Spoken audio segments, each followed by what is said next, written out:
Hari ini kita akan melanjutkan materi kita tentang biaya bahan baku.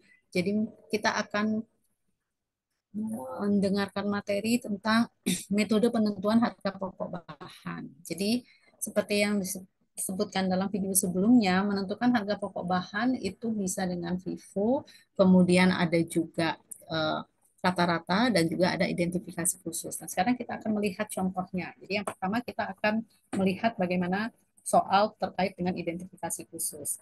Misalnya di sini PT EKZ untuk bulan Januari tahun 2024 itu memiliki data transaksi sebagai berikut. Jadi membeli 500 unit kayu jati. Jadi ini bahannya ya, kayu jati dengan harga 2 juta rupiah per unit. Di sini kayu akan digunakan untuk memproduksi furniture mewah. Kemudian tanggal 10 Januari membeli lagi 300 unit, harganya sudah turun bukan turun ya, kayunya berbeda karena ini identifikasi khusus. Tadi kayu jati 2 juta, sekarang kayu mahoni 1,5 juta. Dia dipakai untuk membuat furniture yang kelas menengah. Kemudian 20 Januari membeli 200 unit kayu pinus, harganya 1 juta, akan dipakai membuat produk furniture standar. Penggunaan bahan dalam produksinya tanggal 15, 100 unit kayu jati dipakai. 25 Januari menggunakan 200 unit kayu mahoni dan 5 unit kayu pinus untuk membuat kursi dan lemari standar. Nah, kita diminta menghitung terlebih dahulu, kemudian membuat jurnal yang terkait dengan transaksi tersebut, sekaligus menghitung harga pokok persediaan akhirnya berapa. Jadi yang pertama membeli bahan baku. Jadi setiap pembelian bahan baku itu akan dicatat berdasarkan harga per unit yang spesifik. Jadi ini ya, jadi harga yang tadi termasuk di sana itu adalah harga yang sudah sesuai dengan yang difaktur, di mana di faktur itu dia sudah include biaya dan diskon. Asumsinya seperti itu ya. Jadi ini adalah perhitungan untuk kayu jati, kemudian kayu mahoni dan kayu pinus. Jadi 3 jenis pembelian yang dilakukan. Kemudian penggunaan bahan sesuai dengan soal. 15 Januari dia menggunakan 100 kayu jati, nilainya 200 juta. Kemudian bahan dalam produksi untuk kayu mahoni tanggal 25 Januari itu dipakai 200 unit kayu mahoni yang berasal dari pembelian 10 Januari dengan harga 1,5 juta. Nilainya 300 juta. Untuk kayu pinus yang 25 Januari dipakai 50 unit dari pembelian 20 Januari, nilai totalnya 50 juta rupiah. Nah, untuk mencatat sisa bahan. Jadi ini yang digunakan ya. Yang berikutnya ini sisa bahan bakunya. Di akhir bulan Januari sisa bahan bakunya. Jadi benar-benar dia diidentifikasi khusus. Sisa kayu jatinya dibeli 500, dipakai 100, sisa 400 unit. Harganya 2 juta, sehingga dia 800 juta sisa kayu jati. Begitu juga kayu mahoni, dicari tahu berapa sisanya, nilainya 150 juta. Kayu pinus tadi beli 200 dipakai 50 sehingga sisa 150, nilainya 150 juta rupiah. Nah, untuk mencatat nilai persediaan akhir karena ini menggunakan metode periodik, jadi kita akan mencatat nilai persediaan akhirnya di akhir periode. Jadi persediaan akhir dihitung berdasarkan sisa unit yang belum digunakan dengan harga pokok masing-masing bahan. Persediaan akhir kayu jati tadi ini ya hitungannya 800 juta, kayu mahoni 150 juta, kayu pinus kebetulan sama ya nilainya 150 juta. Sehingga total persediaan bahan baku akhir tinggal dijumlahkan nilainya adalah 1,1 miliar.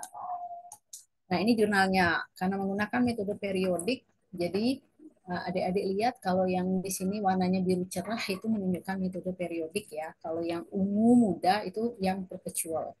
Jadi pembelian bahan, nama akunnya ingat namanya adalah pembelian, bukan persediaan ya. Jadi 1 Januari beli bahan, akunnya pembelian pada kas 1 miliar.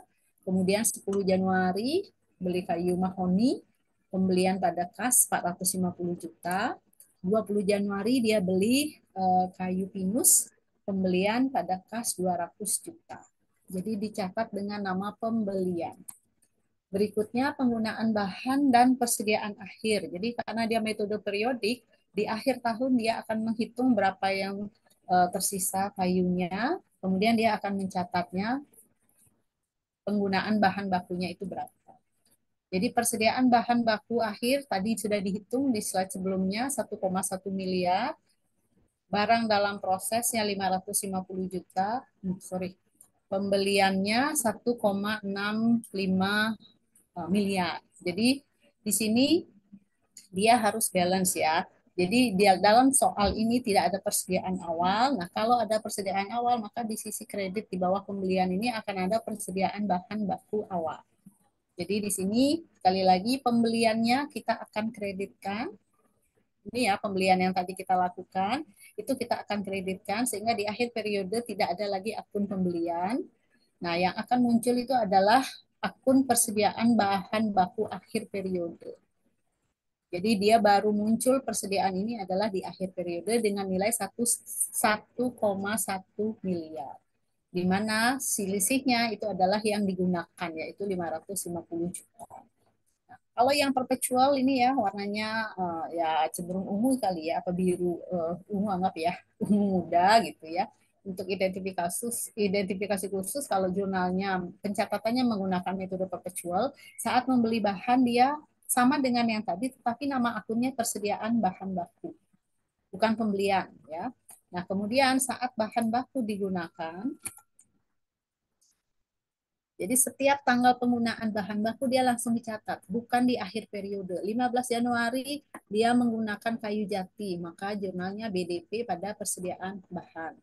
Tanggal 25 Januari memakai kayu mahoni, dicatat BDP pada persediaan 300 juta. Kemudian tanggal 25 juga digunakan kayu pinus, dicatat BDP pada persediaan bahan nilainya 50 juta. Jadi kalau metode perpetual setiap penggunaan bahan dia akan langsung catat, tidak menunggu di akhir periode.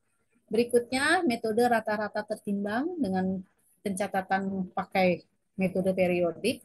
Di sini PT ABC memproduksi kertas, data transaksinya seperti ini, persediaan awalnya 1.000 kali 10.000, 10 juta rupiah. Kemudian membeli 10 Januari 500 kg kertas harganya 12.000, nilainya 6 juta. 20 Januari beli lagi 1.500 kg kertas, harganya turun 11.000 sehingga nilai belanjanya 16,5 juta. Kemudian yang digunakan 15 Januari menggunakan 1.000 kg kertas, 30 Januari menggunakan 1.000 kg kertas. Nah, sekarang kita akan menghitung persediaan yang ada, yang siap untuk digunakan di perusahaan atau di pabrik. Jadi di sini ada saldo awal yang bisa digunakan, nilainya 10 juta.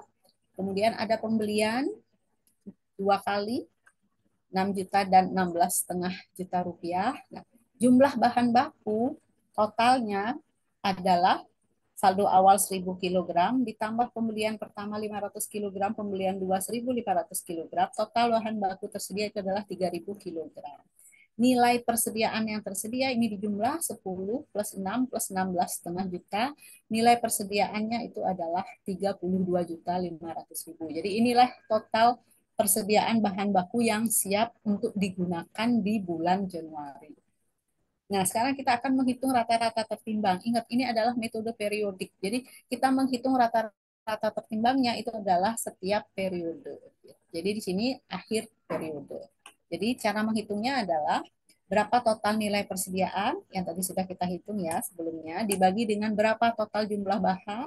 Kemudian kita akan temukan hasilnya harga rata-rata tertimbangnya itu adalah 10.833,33 rupiah per kilogram.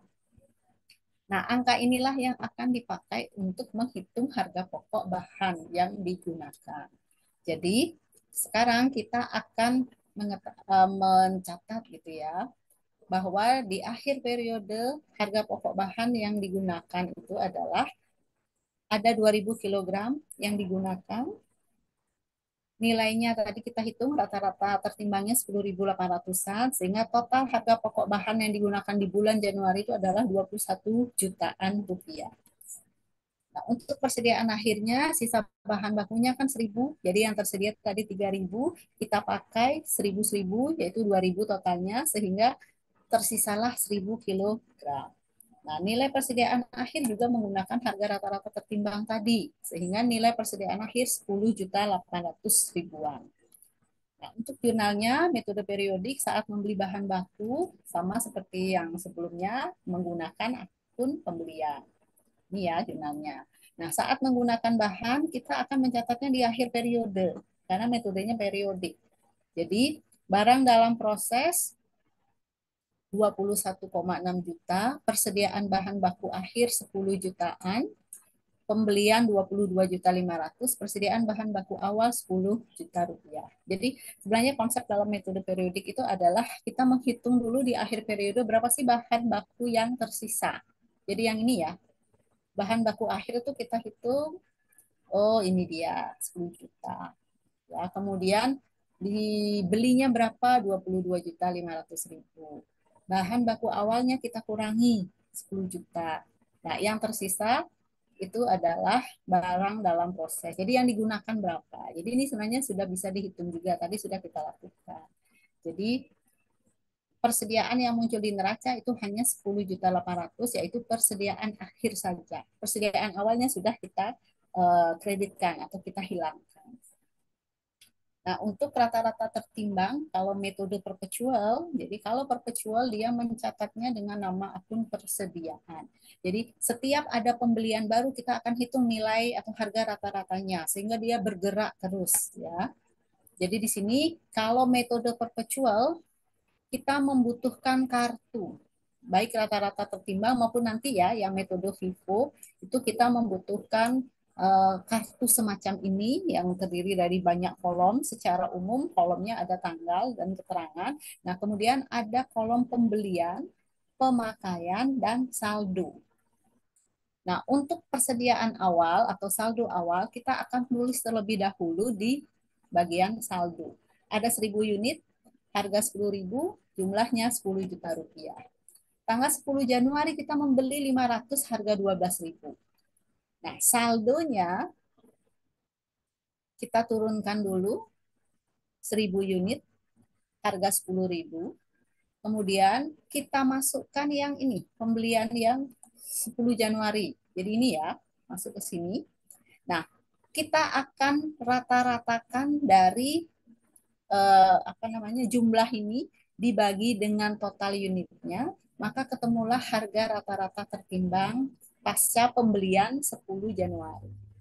Jadi 10 tambah 6, 16 juta rupiah, dibagi 1.000 tambah 500, 1.500, sehingga kita menemukan harga rata-rata tertimbangnya itu adalah 10.667. Ini pembulatan ya, harusnya 10.666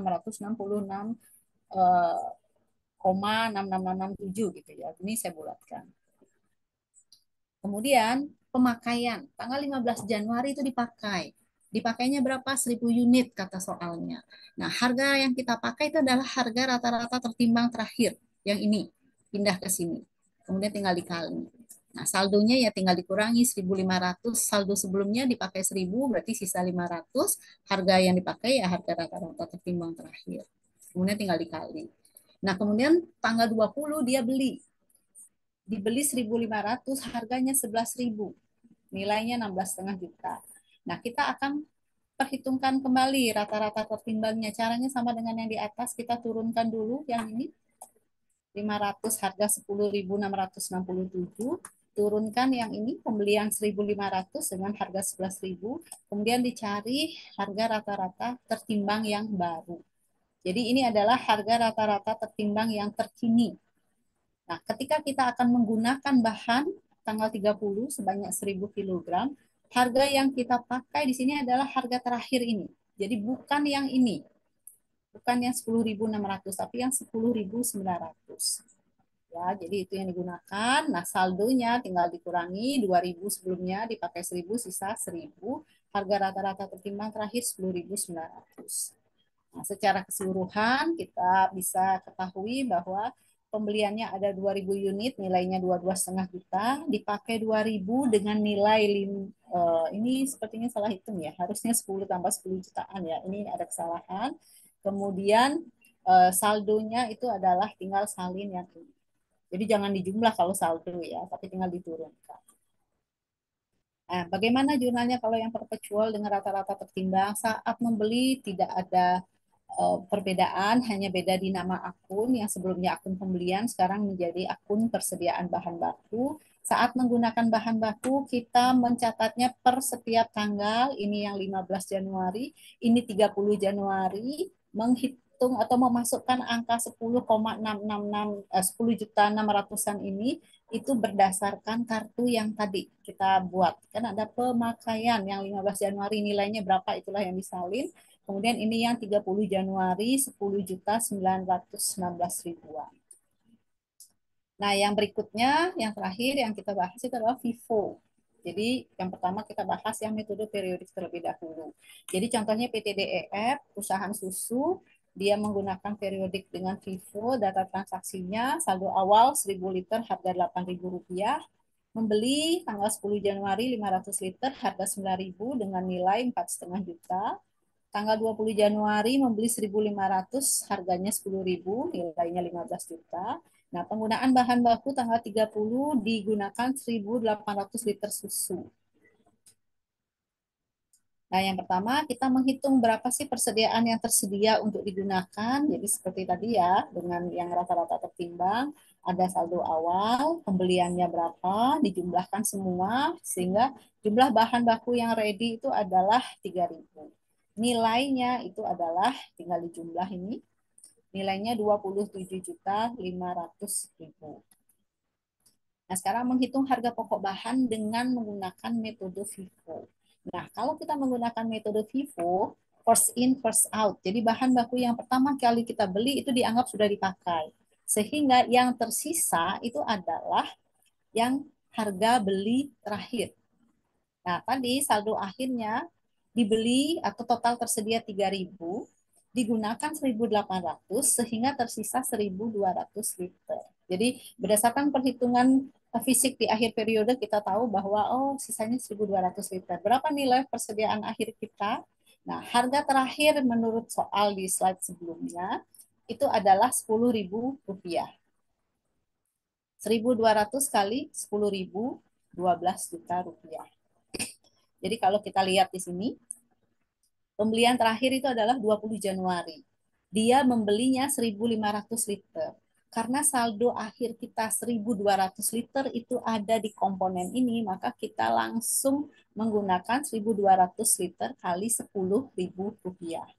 Nah, beda ceritanya kalau misalnya saldo akhirnya itu adalah 1.700 liter. Jadi ini beda soal ya. Jadi kalau saldo akhirnya 1.700 liter, maka perhitungan saldo akhirnya berasal dari 1.500 kali 10.000. Kemudian ditambah selisihnya yaitu lagi 200 liter, kita pakai harga yang ini, yang 9.000. Itu caranya ya. Jadi ini metode FIFO, saldo bahan akhir itu menggunakan harga yang terakhir. Karena bahan baku yang dipakai berasal dari harga pertama. Kalau ada persediaan awal berarti pakai harga persediaan awal terlebih dahulu. Nah, di sini kita akan hitung jumlah bahan yang digunakan. Tadi nilai persediaan yang ready dipakai 27.500.000. Saldo akhirnya 12 juta, sehingga yang dipakai itu bahannya adalah 15.500.000. Nah, untuk jurnalnya biasa ya, pembelian pada kas, penggunaan bahan baku dicatat di akhir periode. Jadi ada pembelian 19.500, persediaan awalnya 8 juta. Nah, ini di sisi kredit. Dari total yang tersedia yang dicatat di sisi kredit ini, itu semuanya dikurangi karena dikreditkan istilahnya ya, pembelian sudah nggak ada lagi, persediaan awal sudah hilang, dia berubah wujudnya itu menjadi ada barang dalam proses 15,5 juta dan ada berupa persediaan akhir nilainya 12 juta rupiah. Nah, bagaimana kalau menggunakan metode FIFO dengan model metode pencatatan perpetual? Jadi hasil yang periodik sama perpetual ini nilainya akan sama. Beda dengan yang rata-rata tertimbang itu beda karena proses merata-ratakannya beda. Yang periodik merata-ratakan di akhir periode, yang perpetual merata-ratakannya setiap saat ketika terjadi pembelian. Nah, kita kembali ke FIFO dengan model perpetual. Jadi saldo awal sama ya, tinggal salin. Kemudian terjadi pembelian 500 unit harga 9.000. total nilainya 4,5 juta rupiah. Nah, karena ini metode FIFO, di sisi saldo kita harus salin dulu yang harga sebelumnya. Ya, ini disalin ke bawah, kemudian ini disalin dari yang pembelian.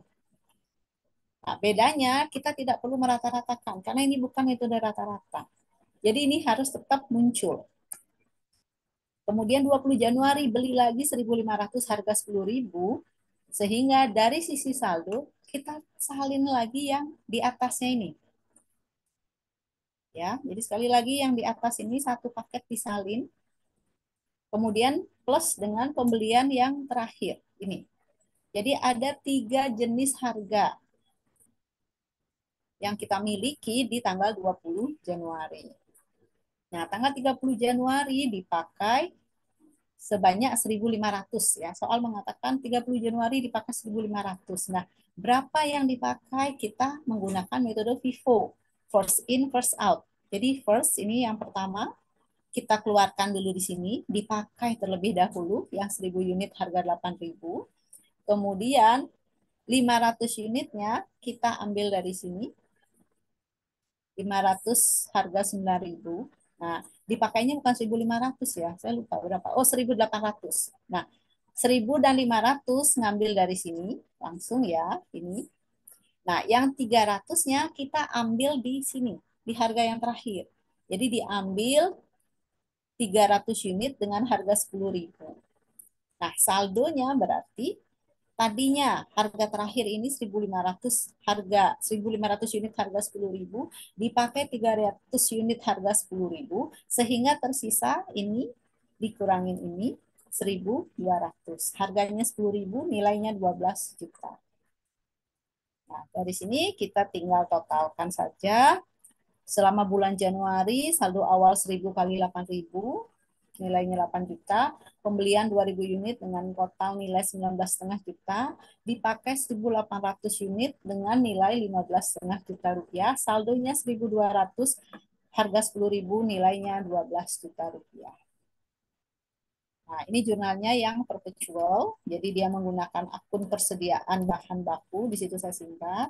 Kemudian penggunaan bahan baku tanggal 30 Januari, nilai barang dalam prosesnya kita ambil tadi di kartu itu, ada tiga baris penggunaan bahan ya, ada yang 1.000 unit, ada yang 500 unit, plus 300 unit, dengan harga yang berbeda-beda, nilai totalnya 15.500.000. Sehingga bahan baku dikurangi 15.500.000.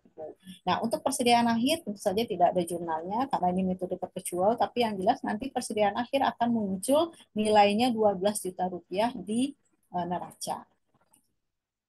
Nah, ini untuk praktikum akuntansi biaya, ini tugas untuk adik-adik, silahkan dikerjakan selama perkuliahan praktikum akuntansi biaya. Jadi ada 2 soal di sini. Jadi yang pertama, bagaimana menghitung, membuat jurnal jika perusahaan menggunakan perpetual dengan metode FIFO. Kemudian soal kedua, bagaimana kalau dia mencatat perpetual dengan metode rata-rata bergerak. Nah, itu saja materi kita untuk penentuan harga pokok bahan baku. Terima kasih atas perhatiannya. Sampai jumpa di lain waktu.